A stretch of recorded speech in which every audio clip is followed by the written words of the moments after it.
বেঙ্গল সিভিলের পক্ষ থেকে আপনাদের জন্য রইল প্রীতি শুভেচ্ছা এবং উষ্ণ অভিনন্দন। বন্ধুরা সকলে কেমন আছেন? আশা করি ভালো আছেন। আজকের ভিডিওটি খুবই গুরুত্বপূর্ণ। সিভিলের লোড ক্যাপাসিটি হিসাবে স্ল্যাব শ্যাটারিংয়ের জন্য কয়টি ভার্টিকেল লাগবে সেটা কিভাবে আপনি বের করতে পারবেন। 90% ইঞ্জিনিয়ার এই কোশ্চেনের অ্যান্সার দিতে পারে না। এটি একদম সহজ, আপনি একবার দেখলে আপনার কাছে একদম ইজি হয়ে যাবে। বিশেষ করে প্রত্যেকটা ইন্টারভিউ সেন্টারে এই কোশ্চেন করা হয়, কিন্তু এর অ্যান্সার কেউ করতে পারে না। এটা কিন্তু আবার একদম সহজ। মনে করুন উপরে ছাদ বা স্ল্যাব দেখতে পাচ্ছেন, এই স্ল্যাবে শ্যাটারিংয়ের জন্য যে সাপোর্ট দিতে হয়, কাপলক ভার্টিক্যাল দিয়ে স্টেজিং করতে হয়, প্রোপ জ্যাক দিয়ে করতে হয়, সেটা কয়টা লাগবে আপনি কিভাবে বের করতে?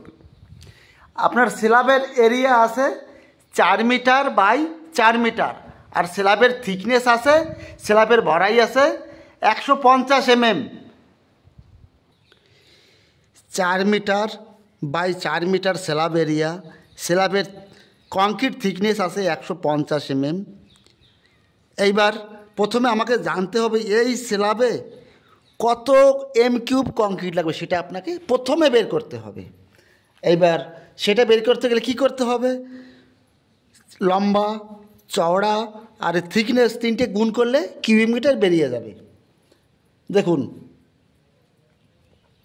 লম্বা কত আছে, লেন্থ আছে 4 মিটার, ব্রিথ কত আছে 4 মিটার, ইন্টু স্ল্যাবের থিকনেস আছে কত 150 mm। 150 কীভাবে লিখব? 0.150 মিটার। এই তিনটে গুণ করে দিচ্ছি, গুণ করে পাচ্ছি আমি 2.4 m³। এই স্ল্যাবে কংক্রিট লাগবে 2.4 m³। এইবার 1 m³ কংক্রিটের ওয়েট কত? 1 m³ concrete wait 2500 KG. 1 m³ কংক্রিটের wait M25 wait 2500 KG. Clear? এইবার এই স্ল্যাবে কত কিউবিক মিটার কংক্রিট লাগছে? 2.4 কিউবিক মিটার। তাই এবার 1 m³ ওয়েট হচ্ছে 2500 কেজি, স্ল্যাবে লাগছে কত? 2.4 m³ ইন্টু 1 m³ ওয়েট কত আছে? 2500 কেজি।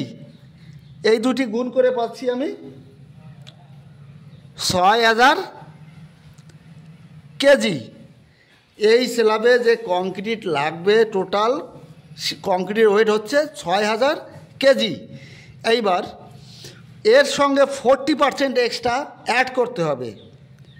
এক্সট্রা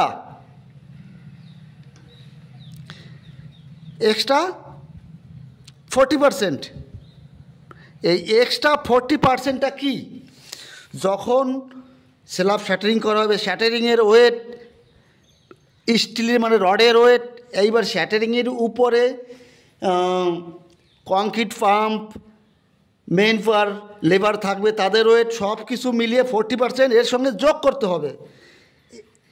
6000-এর 40% কত হচ্ছে? 40% 6000 গুণ 40 করে দিলে হচ্ছে আপনার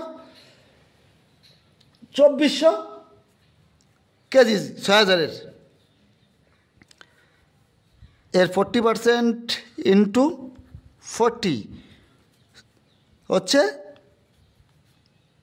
2400 কেজি। এইবার আপনার স্ল্যাব এরিয়া যে কংক্রিট ওয়েট ছিল 6000 কেজি, স্ল্যাব এরিয়া 6000 কেজি। এইবার এর 40% প্লাস 2400 কেজি, এই দুটি যোগ করে দিচ্ছি। এই দুটি যোগ করলে হচ্ছে 8400 কেজি, 8400 কেজি এই স্ল্যাবে লোড আসবে। এইবার যদি আমি প্রোব জ্যাক দিয়ে করি, কাপলক ভার্টিক্যাল দিয়ে করি, প্রথমে কাপলক ভার্টিক্যাল দিয়ে করছি। একটা কাপলক ভার্টিক্যাল যে স্টেজিং করতে হয়, কাপলক ভার্টিক্যাল আপনারা অনেকেই দেখেছেন, একটা 1 নাম্বারস কাপলক ভার্টিক্যাল,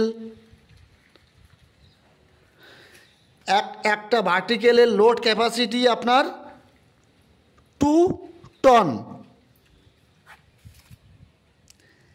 একটা ভার্টিক্যালের লোড ক্যাপাসিটি হচ্ছে 2 টন। এইবার এই স্ল্যাবে কত কেজি বেরোচ্ছে? 2 টন মানে 2000 কেজি। 2000 কেজি ক্ষমতা আছে একটা ভার্টিক্যালের। এই স্ল্যাবে লাগছে কত? 8000 কেজি, 8400 কেজি বা 8.4 টন লিখতে পারি। আর একটা ভার্টিক্যালের লোড ক্যাপাসিটি কত হচ্ছে? 2 টন ডিভাইডেড 2, তার মানে ডিভাইড করে 4 পয়েন্ট সামথিং, মানে 5 নাম্বার ভার্টিক্যাল, 5 নাম্বার ভার্টিক্যাল লাগবে কমপক্ষে। এর বেশি দিতে পারবেন, কিন্তু 5টার বেশি দিতে পারবেন, 5টার জায়গায় 6টা 7টা দিতে পারবেন, কিন্তু এর কম দিতে আপনি পারবেন না।